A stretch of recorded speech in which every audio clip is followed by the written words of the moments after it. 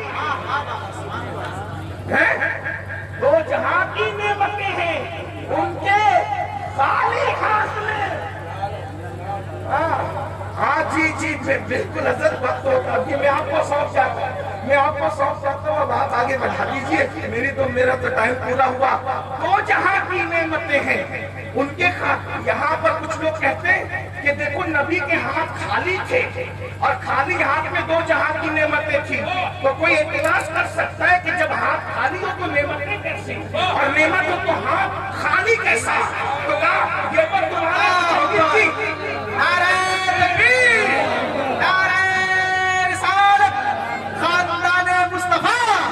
یہ تو تمہارے مجدد کی عقیدت ہے جو عقیدت میں بہ گئے، خالی ہوگا تو ہاتھ میں نعمت نہیں ہوگی، نعمت ہوگا تو ہاتھ کھانے نے کہا ملا جی یہ عقیدت نہیں ہے، صرف محاورہ ہے، محاورے میں کہا جاتا ہے خالی کا ایک مطلب ہوتا ہے کچھ نہیں، یہ تو معنی ہو گیا، اور محاورے میں کہا جاتا ہے خالی مطلب، ایک ہوتا ہے خالی مطلب جہاں کچھ موجود نہ ہو، اور ایک ہوتا ہے خالی کا مطلب پیور اونلی، صرف۔ جیسے اگر کوئی کہے کہ مولانا صدام صاحب کا جلسہ کیسا رہا تو کہا اسٹیج پر وہاں خالی علماء بیٹھے ہوئے تھے، کوئی جاہل نہیں بیٹھا تھا، خالی کا مطلب صرف یہ بھی ہوتا ہے، تو کہا وہاں تقریر کس عنوان پہ ہوئی؟ وہ علیمی نسبہ کالج کا جلسہ تھا نا، تو وہاں کوئی دوسرا عنوان چھوڑا نہیں گیا، خالی علم پر گفتگو۔ تو خالی کا مطلب کیا ہوتا ہے؟ صرف اور فقط۔ اب میرے امام کہہ رہے ہیں، کہتے ہیں مالک کونین ہے، دو پاس کچھ رکھتے نہیں، دو جہاں کی نعمتیں ہیں، صرف اونلی فقط ان کے ہاتھ میں۔ موسیٰ کے ہاتھ میں نعمتیں الگ ہے، عیسیٰ کے ہاتھ میں، لیکن کوئی تجوری میں سامان مال دولت رکھتا ہے، کوئی گھر میں رکھتا ہے، حضور کے ہاتھوں میں اتنی وسعتیں ہیں کہ دونوں جہاں کی نعمتیں مصطفیٰ جامع رحمت کے ہاتھوں میں سما گئی، دو جہاں کی نعمتیں ہیں ان کے خالی ہاتھ، ان کے خالی ہاتھ میں۔ اور پھر ایک مقام پہ کہتے ہیں کریم ایسا ملا کہ جس نے بھرے ہیں ہاتھ، کھلے ہیں ہاتھ اور بھرے خزانے، بتاؤ اے مفلسوں کہ پھر کیوں تمہارا دل اضطراب میں ہے؟ میرے کریم سے گر قطرہ کسی نے مانگا، دریا بہا دیے ہیں، در بے بہا دیے ہیں۔ میری گزارش ہے کون دیتا ہے، دینے کو منہ چاہیے، دینے والا ہے سچا ہمارا نبی۔ تو دیندار بنیے، مالدار بنیے اور ایجوکیشن پہ محنت کیجیے۔ ہمارے مہریرہ کے مرشدوں نے کہا تھا آدھی روٹی کھائیں گے، بچوں کو پڑھائیں گے، عید پر 4 ڈریس کی بجائے 1 ڈریس بنانا پڑے تو 1 بناؤ، باقی کے پیسے بچا کر بچوں کو پڑھاؤ، 8 گھنٹے کی بجائے 12 گھنٹہ محنت کرنا پڑے تو کرو، بچوں کو پڑھاؤ، بس ایک نسل کو تم پڑھا دو، باقی کے ساری نسلیں خود بخود پڑھتی رہے گی۔ اس پر آپ کو محنت کرنا ہوگا۔ دیندار بنیے، مالدار بنیے، ایجوکیشن پہ محنت کیجیے۔ اللہ تعالیٰ سے دعا ہے اللہ اس ادارے کو جلد سے جلد مکمل کرے۔ میں گزارش کرتا ہوں کہ یہ جو بچیوں کے لیے ادارہ قائم کیا جا رہا ہے آپ اس میں تعاون فرمائیں، مدد فرمائیں، تاکہ ہم اپنی آنکھوں سے جلد اس ادارے کو دیکھیں۔ مولانا صدام صاحب اور ان کے خاندان کے لوگوں نے اپنی آبائی زمین مدرسے کے لیے وقف کی ہے۔ لوگ کہتے ہیں مولوی چندہ نہیں دیتا، میں نے کل بھی کہا کہ مولانا نے اس بات کو غلط ثابت کیا عملی طور پہ، کہا بھائی چندہ کے ہم نے تو پوری زمین اٹھا کر کے دے دی ہے نا اپنی، اب تعمیر آپ لوگوں کو کرنا ہے تو آپ مدد فرمائیں۔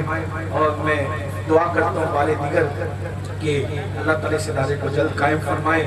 حضرت سیدی چاند بابو قبلہ کی موجودگی میں کیا خطاب کر سکتا ہوں، میری حیثیت کیا ہے؟ جب چاند موجود ہو تو اگر ستارہ بھی ہوتا تو اس کی کیا حیثیت ہوگی، چاند کی موجودگی میں ذرے کی کیا حیثیت ہے؟ بس اسی پہ بات پوری کرتا ہوں۔ اللہ تعالیٰ گفتگو کو قبول فرما لے، کوئی غلطی ہو تو اسے معاف فرما دے۔ استغفر اللہ ربی من کل ذنب واتوب الیہ۔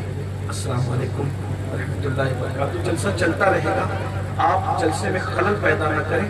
مجھے ایئرپورٹ پہنچنا ہے تو میں اتر کر جاؤں گا، اور میں کرام سے بھی ادباً گزارش ہے آپ بھی بیٹھے رہیں، میں خاموشی سے چلا جاتا ہوں، کوئی نہ اٹھے، افراتفری کا ماحول پیدا نہ کریں، جلسہ آگے چلتا رہے۔ السلام علیکم۔